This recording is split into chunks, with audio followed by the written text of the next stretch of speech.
Buenos días, otra vez, un día menos. Hola chicos, sed muy felices. Bueno, continuamos, que creo que va a ser la última clase, creo, de la oxigenoterapia, aparato respiratorio, etcétera. La última clase seguíamos viendo las maneras de administrar oxígeno. Bueno, pues hoy vamos con la tienda de oxígeno, chicos. La tienda de oxígeno normalmente, se utiliza más en niños porque se mueven más, etcétera. Y en pacientes adultos que tengan la conciencia alterada, que no colaboren, en fin. Las concentraciones de oxígeno se pueden poner bastante elevadas. ¿Vale, chicos? A ver, quiero decir también, ahora vamos a hablar de los tubos endotraqueales. Son realmente la forma más eficaz de administrar oxígeno, pero claro, ya estamos con una técnica invasiva, así que es traumática y se tiene que hacer, se mete un tubo dentro de la tráquea mediante un laringoscopio, utilizando un laringoscopio, que son estos aparatos para examinar la glotis. Sí, este método es para ya casos muy extremos y peligrosos, con mucho peligro de muerte. El enfermo tiene que estar sedado o que esté consciente. El tubo, este endotraqueal que se mete en la tráquea, ¿vale? Tiene que estar fijado con una técnica que se llama neumotaponamiento. Se queda como a presión en la tráquea. Se conectará directamente al caudalímetro, poniéndole en medio un filtro, claro, o se puede ventilar manualmente con un ambú, que a su vez se conectará a un caudalímetro o se puede conectar a ventilación mecánica. ¿Vale? Porque el respirador mecánico sustituye las funciones normales que haría los músculos respiratorios. Se utilizan los respiradores mecánicos cuando la persona no hace esa función en su cuerpo. Siempre sustituye el respirador mecánico la función de la caja torácica. Vamos con la ventilación mecánica no invasiva, porque las ventilaciones, a ver, las clases de ventilación las dividimos en dos grandes grupos, en las invasivas y en las no invasivas. Pues, ¿cuál es la ventilación mecánica no invasiva? Pues se hace con mascarillas herméticas que se ajusten a las vías respiratorias. Porque nunca tenemos que dejar de tener en cuenta que la intubación es un factor de riesgo muy importante para infecciones respiratorias, ¿vale? Y ahora vamos a hablar, ¿qué más deciros? De las muchas cosas más, de la ventilación mecánica no invasiva, o también le podemos llamar respiradores. ¿Qué ventajas tiene? Que no necesita una vía artificial, ¿vale? Se utiliza mucho en los tratamientos a domicilio, que puedas hacerlo en casa, y en las emergencias prehospitalarias, o sea, antes de llegar al hospital, y hospitalarias. ¿De acuerdo? Decíos de ella. Pues, ¿qué ventajas tiene? Es mejor, el paciente la tolera mejor, no se necesita sedarlo, es más rápido y seguro, permite que el paciente tosa y elimine secreciones, y que el paciente siga con su propia musculatura respiratoria funcionándole. Y, por supuesto, se evitan las complicaciones que supone la intubación traqueal. ¿Vale? Bueno, ahora decíos, vamos a hacer una introducción de la ventilación mecánica invasiva. ¿Qué diferencia tiene con la no invasiva? Que se necesita un aparato mecánico, un ventilador, ¿vale? Que sustituye los movimientos respiratorios de la caja torácica y todas las funciones que puede hacer, las costillas, los músculos y el diafragma. Hemos dicho que se necesita un respirador. Pues hay dos tipos de respiradores.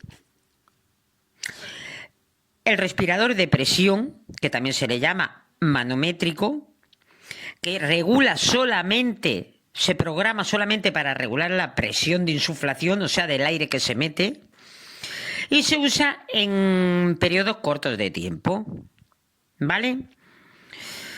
Los respiradores, para decir también que se suelen utilizar en cuidados intensivos, aunque hay respiradores portátiles. Un dispositivo anestésico es un respirador. Y en estos respiradores, a ver, también tenemos, hemos dicho, respiradores de presión. Dentro de la ventilación mecánica invasiva tenemos los respiradores de volumen o tiempo, ¿vale? Los de tiempo actúan por ciclos de tiempo que se les programa. Bueno, pues los de volumen permite regular la frecuencia, el volumen que va a entrar de oxígeno y la relación entre la inspiración y la expiración. Se utilizan principalmente en reanimación respiratoria. Se programa volumen, ventilador en los de tiempo y todo eso. Ojito, a un paciente intubado hay que tener el cuidado de hacerle toda la higiene vocal y nasal que necesita. Sobre todo, podríamos hacerlo cada 2 o 3 horas. ¿Por qué? Porque la boca es una fuente de muchas infecciones. Y generalmente el humidificador que se le pone hay que cambiarlo cada 24 horas. Y los tubos cada 48.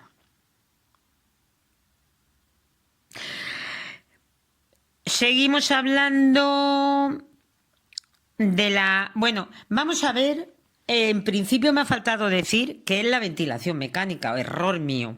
Venga, decíos que os he explicado antes las clases de ventilación y si no os he dicho que es la ventilación mecánica.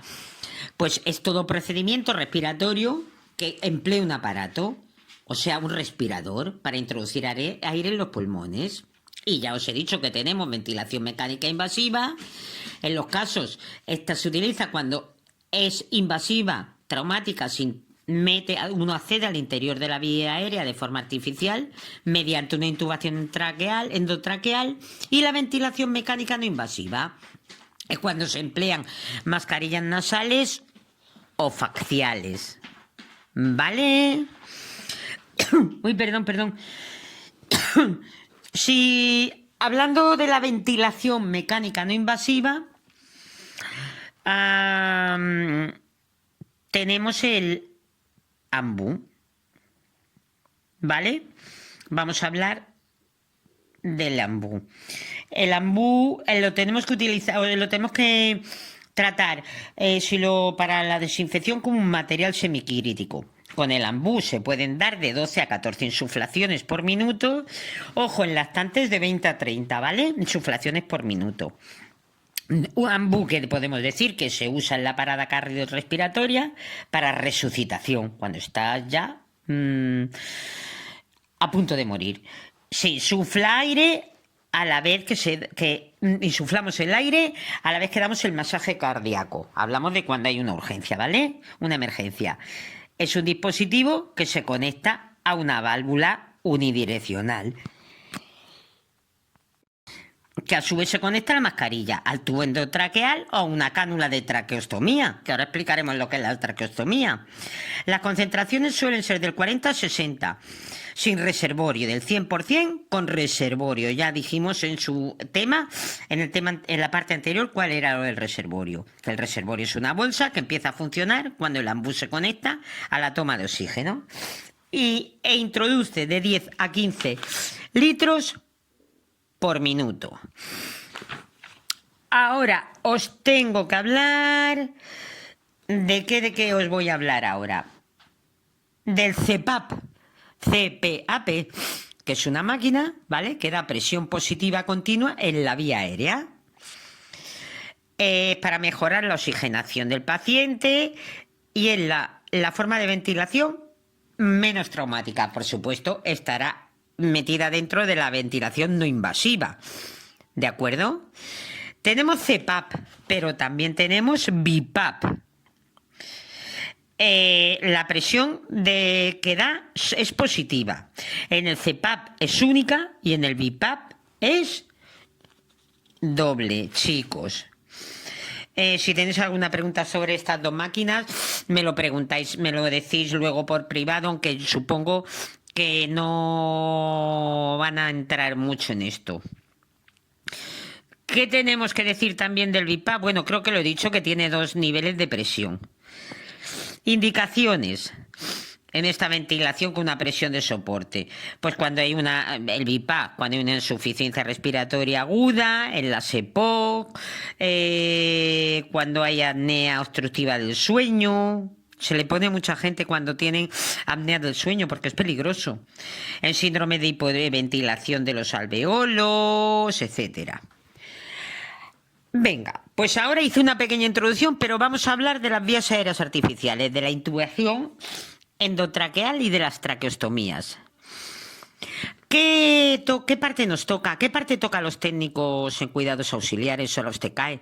Pues conocer los procedimientos y los sistemas, para que cuando sea necesario movilizar al paciente lo hagamos con las máximas garantías. Lo demás lo hace un DUE o, en todo caso, el médico. Nosotros ayudamos al facultativo a colocar al paciente en posición, por ejemplo, la de Rosser para tener el cuello en hipertensión, en la de Fowler si hay que limpiar, tenemos que controlar la seguridad del paciente y facilitar al facultativo todo lo que necesite de ayuda, igual que al DUE. Venga, intubación endotraqueal. Es la que primero se utiliza. A ver, la técnica predilecta principal cuando peligra la vida de la persona. Y tenemos 3 tipos de intubación endotraqueal. La orotraqueal, que es la que más se utiliza. Con la ayuda de un laringoscopio, pues necesitamos un tubo endotraqueal, siempre con neumotaponamiento, que es como que se te queda sellado para que no pueda desperdiciarse nada de oxígeno. Tienen un número también, pues se suele utilizar como el 8 en mujeres y el 8 con 5 en hombres. Esto tampoco lo van a preguntar. Ahora, intubación nasotraqueal. Ojo, ya hablamos de eso. ¿Cuál era la palabra oro? Referida a la parte de la garganta. ¿Cuál es el prefijo naso? Referido a la parte de la nariz.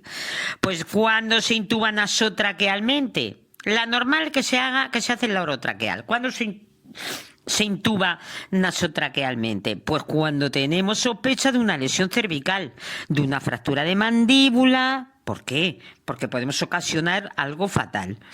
Los tubos tienen que ser de menor diámetro, de 7 a 7,5.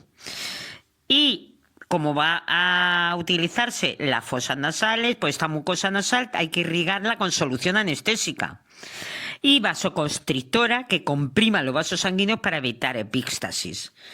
¿Qué decís que era epístasis? Muy bien, ¿os habéis acordado? Salida de sangre por la nariz. Muy bien. Y por último, de las clases de intubación endotraqueal tenemos la intubación con transiluminación. Pues se hace con una luz que se introduce en la vía aérea superior para que podamos ver los tejidos del cuello en el interior de la laringe o de la tráquea, porque así esto permite que viendo con esta luz se guíe la punta del tubo a través de la glotis. Es un método visual, porque lo veo, indirecto, ¿vale? Voy a hablar, esas son las 3 formas de intubación endotraqueal. Voy a hablar de las máscaras de traqueostomía o collar traqueal, también se le llama. Es de plástico flexible y se fija al cuello con una goma. ¿Qué es el tubo en T?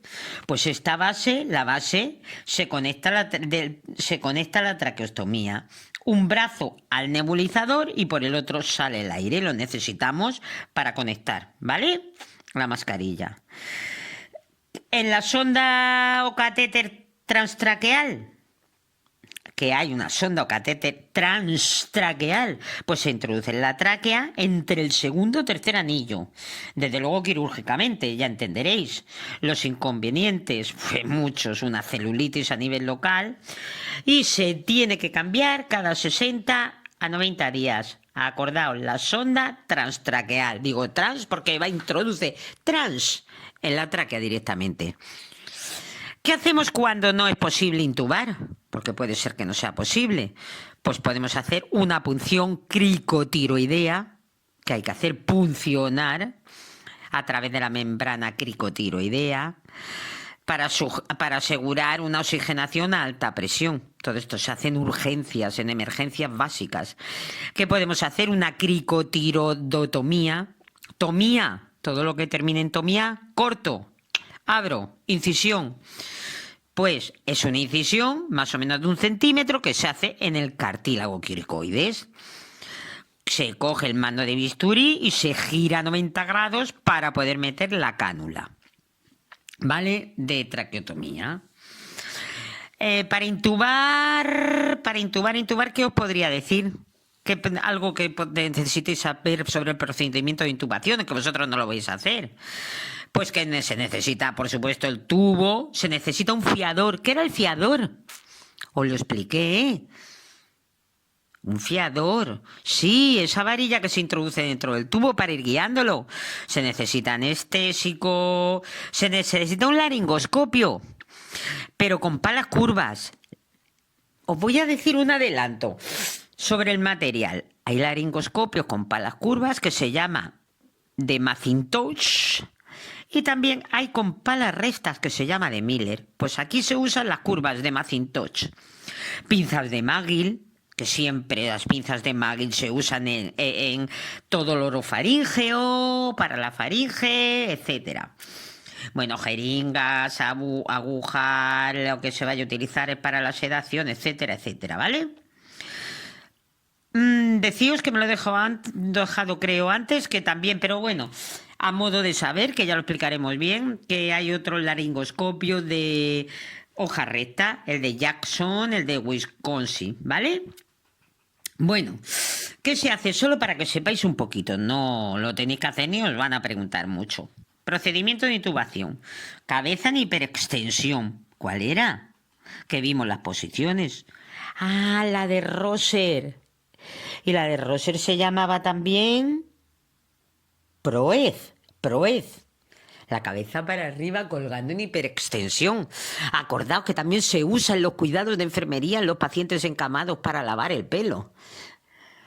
Yo, regla mnemotécnica, me la aprendí porque Rosser y Proez creo que tienen un poco, coinciden en muchas letras cambiadas de orden, es la misma. Lubricante necesito, pues los primeros centímetros del tubo los tengo que lubricar. La anestesia, el laringoscopio, etcétera, etcétera. Cuando coloquemos el tubo, cuando se coloque el tubo, que nosotros no lo hacemos, hay que hinchar el balón que lleva, ¿vale? Y poco más. Nosotros, si el paciente está consciente, hay que tranquilizarle, explicarle que no puede comunicarse verbalmente, etcétera. Bueno, os tengo que hablar, que me queda hablar de la traqueotomía. Es que este tema es muy extenso y no quiero dejarme nada, chicos. No sé si lo estoy haciendo bien. Espero que no me deje nada y que lo tenga todo más o menos ordenada. ¿Qué es la traqueotomía? Pues es una técnica quirúrgica en la que se abre un orificio entre el segundo y tercer anillo traqueal. Objetivo: permitir la respiración por medio de una cánula en casos de emergencias y urgencias, ¿vale? ¿Por qué? Porque podemos tenerlo obstruido por una obstrucción respiratoria a nivel de la orofaringe, de la laringe, de la tráquea, porque tengamos cuerpos extraños, por una intubación prolongada, que ya no puede ser más tener intubado y toca hacer una traqueotomía, porque hay retenciones muy frecuentes de aspiraciones y neumonías, etcétera. Vamos a ver, además de la traqueotomía, la urgente, o sea, la que hacemos, lo normal es que se haga para urgencias, hay otras formas y es la traqueotomía percutánea. Esta es menos cruenta, ¿vale? Se usa un método que se llama método Seldinger. S-L-D-I-N-G-E-R. Explicaos un poquito qué método es esto. Pues se punciona con una aguja y se coloca una guía. Se visualiza la tráquea y no necesita intervención quirúrgica. Y luego tenemos también una traqueotomía que se llama traqueotomía translaríngea. que se puede realizar en la misma cama del paciente. Se usa mucho menos, ¿vale? Es mucho menos usada. Decíos, venga, creo que ya... Uy, todo esto lo he explicado, más o menos ha quedado claro. Vamos con cómo eliminaremos las secreciones del paciente. Bueno, pues si no, el paciente no las sabe eliminar ni no puede por sí solo, habrá que ayudarle, ¿verdad? Y hay técnicas para que lo expulse. Hay que enseñarle al paciente técnicas de respiración profundas y técnicas de expectoración. Por ejemplo, pedirle que aguante la respiración, que inspire y retenga, que tosa 2 veces, etcétera, y enseñarle posturas para el drenaje postural, ¿vale? ¿Qué es el drenaje postural? Pues el conjunto, esto sí lo preguntan. Drenaje postural es el conjunto de procedimientos para eliminar secreciones. Se suele utilizar en enfermos pacientes crónicos. ¿Vale? Es la parte de la fisioterapia, forma parte de la fisioterapia respiratoria. Se utiliza para colaborar en la eliminación de secreciones. El paciente tiene que adoptar la posición más adecuada en relación con el lugar donde se encuentren sus secreciones, donde se le acumulen más. Es un proceso pasivo, sale solo, ¿vale? Cuando el paciente se ponga en una posición, según donde tenga las secreciones, debe permanecer unos 10 minutos, ¿vale?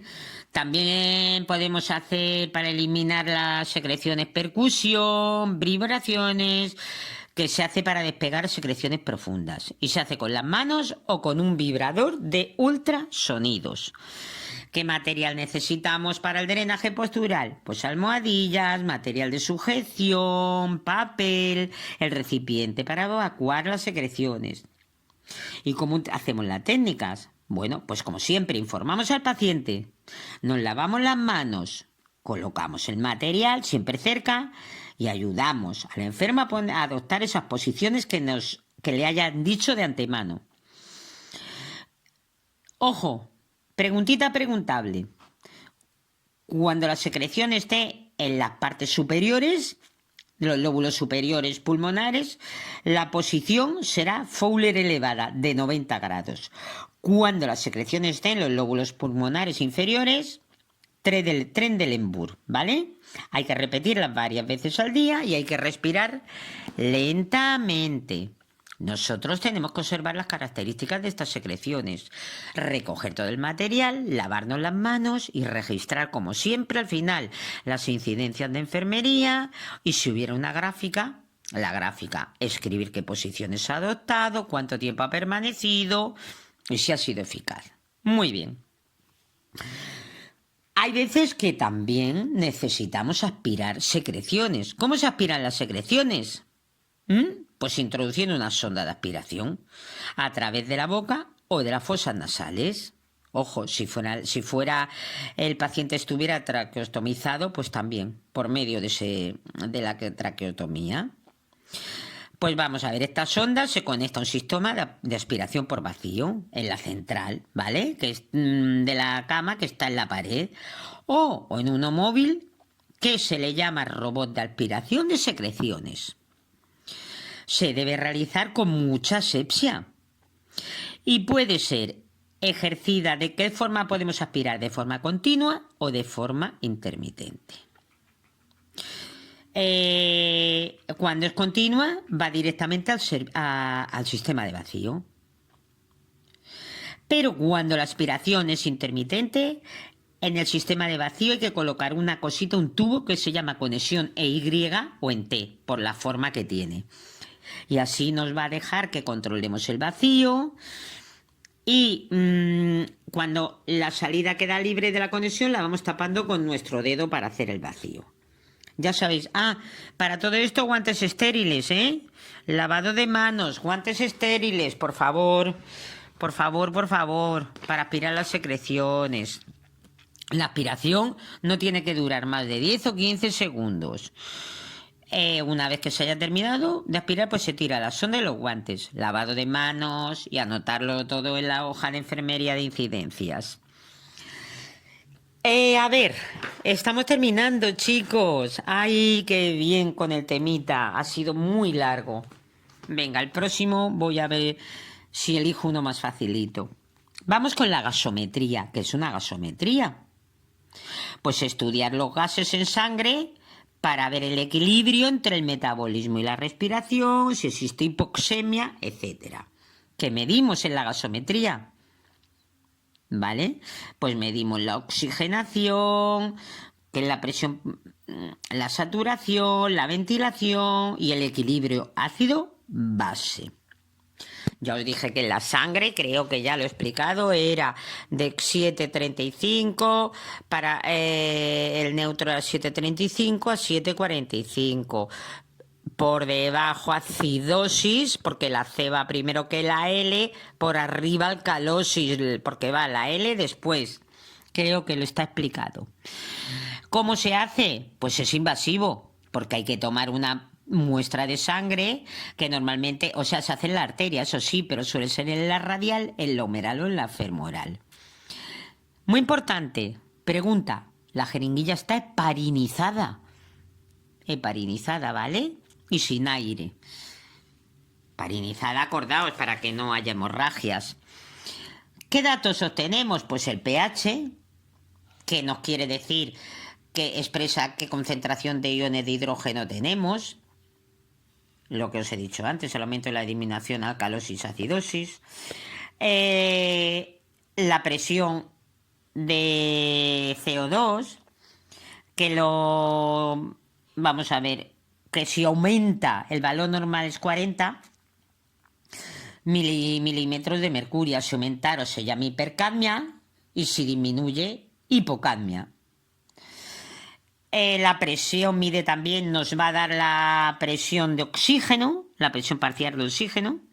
Lo normal es 90, 95 y si disminuye, ya lo hemos dicho muchas veces, hipoxia. Nos va a dar la saturación de oxígeno en sangre, que lo podemos ver escrito como SA de saturación o 2. Los valores normales de oxigenación serán de 95 a 98%. Si disminuye, estamos desaturados, es una desaturación. Nos da también HCO3, que es la cantidad de bicarbonato que hay en sangre. Lo normal es que haya 24 milimoles por litro. También nos da el valor normal de hemoglobina. Todo esto es muy importante lo que nos da, Vale, que será de 15 a 12 gramos por 100 mililitros de sangre. Ojo, palabritas. Venga, corred a vuestro superdiccionario, al librito que os habéis hecho precioso.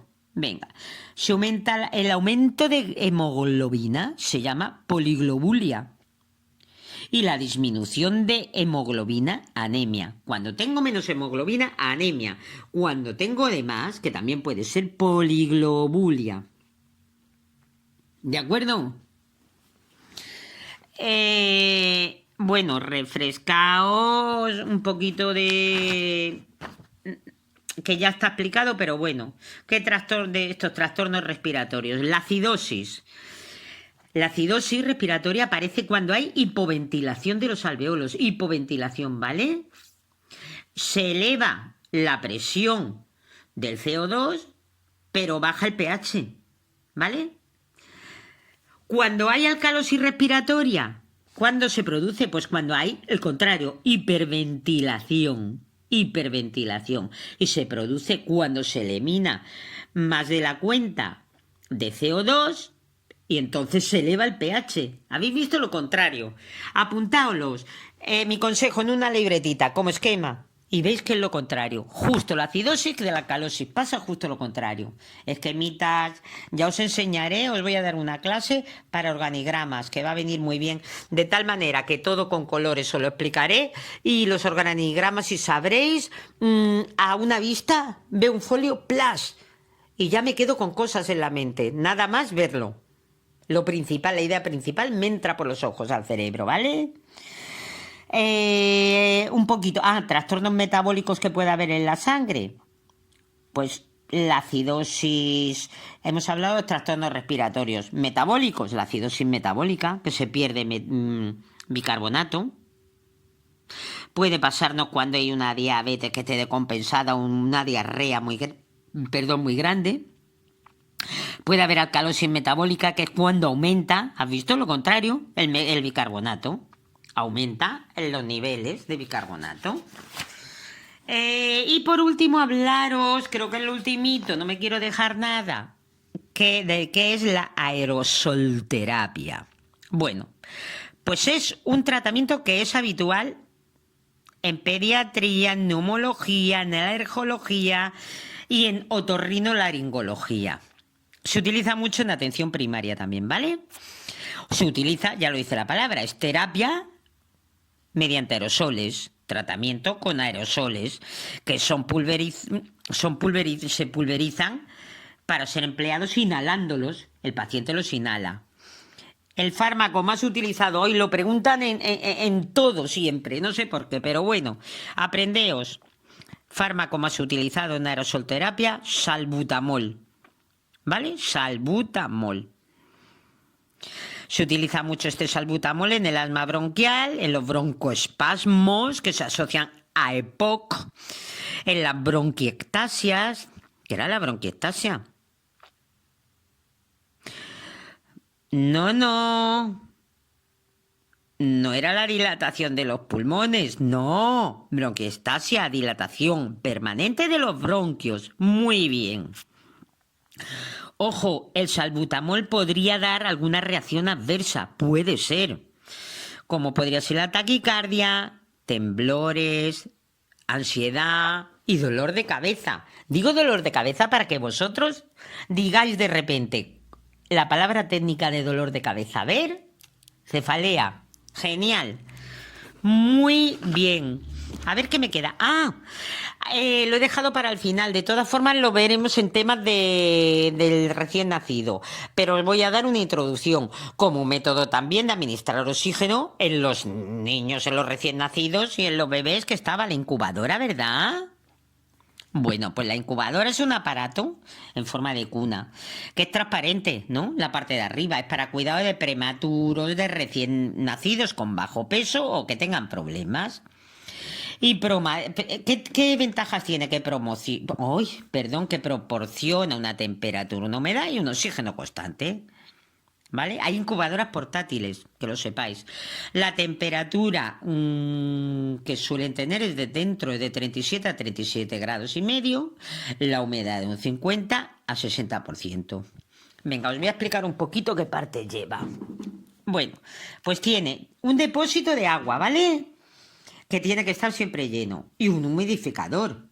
Siempre hemos dicho que el oxígeno puro no, con humidificador.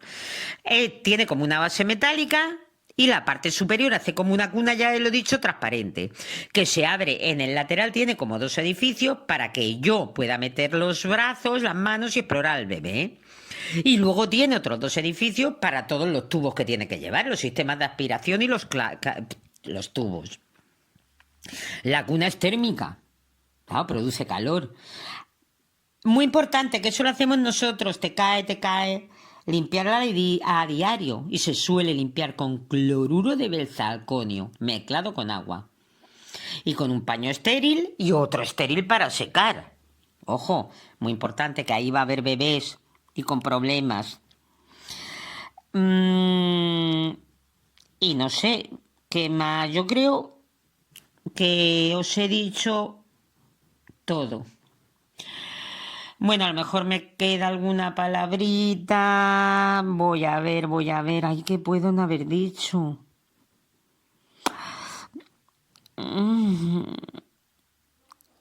Que, no sé, la fuente de oxígeno fijas creo que le ha dicho que es una fuente de oxígeno fija. Pues es una toma de oxígeno que suele estar, que está en el hospital y va desde la central por tuberías hasta las habitaciones o las salas de reanimación, etcétera. ¿Vale? La fuente de oxígeno es el lugar o el aparato donde se almacena el oxígeno. Una fuente de oxígeno. O la bala, o donde se almacena. La bala bombona. Pues donde no haya toma hay que utilizar una bala bombona. Que se utiliza en el hospital. Son muy grandísimas. aunque luego veamos, son fijas, hablamos de las fijas. En las fijas está la toma de oxígeno y la bala, estas las grandes. Ojo, lleva las pequeñas que están en las portátiles. Todo esto parecido que, bueno, en resumen, que no líes, hay fuentes de oxígeno fijas, que vamos a decir que es la toma de oxígeno en el hospital, y las balas estas enormes de un montón de litros, y luego hay fuentes de oxígeno portátiles, que es la bala bombona más pequeñita de menos tamaño, y que llevan un caudalímetro, un humidificador, y se puede llevar a casa y transportarla. Y que también tenemos el concentrador de oxígeno, que es un aparato que se conecta a la electricidad, pero es para flujo menor de 3 litros, muy bajito. Bueno, chicos, yo pienso de verdad que no me queda nada. Cuando hagamos clases de repaso, que también las haré, al final de todo volveremos a dar vueltas, yo estaré atenta a cualquier cosa que haya podido dejarme, que haya podido ser interesante, y desde luego la tendréis. Por mi parte no va a faltar nada. Pienso estar con vosotros, si puede ser, aun cuando esto pase, pienso seguir y pienso estar hasta el examen, ¿vale? Dándoos clase dentro de de mis posibilidades, ¿vale? Espero tener tiempo, pero lo voy a sacar para esto, porque estoy muy contenta de poder ayudar a mucha gente. Venga, lo de siempre. Si queréis darle a me gusta, llegará a mucha más gente, ¿vale? Dale a me gusta y así pasará. Que no pase por WhatsApp ni por otros medios, ¿vale? Que pase por favor, ya que doy las clases y todo eso, por favor que pase por YouTube, ¿vale? Que pueda llegar a mucha gente, no por vía interna vuestras de WhatsApp y de todo eso que al final no merece la pena, ¿vale? Que nos ayudemos todos. Venga, muchísimas gracias. Cada uno que quiera oír las clases, que se suscriba a mi canal, ¿de acuerdo? Vale, muchas gracias, adiós.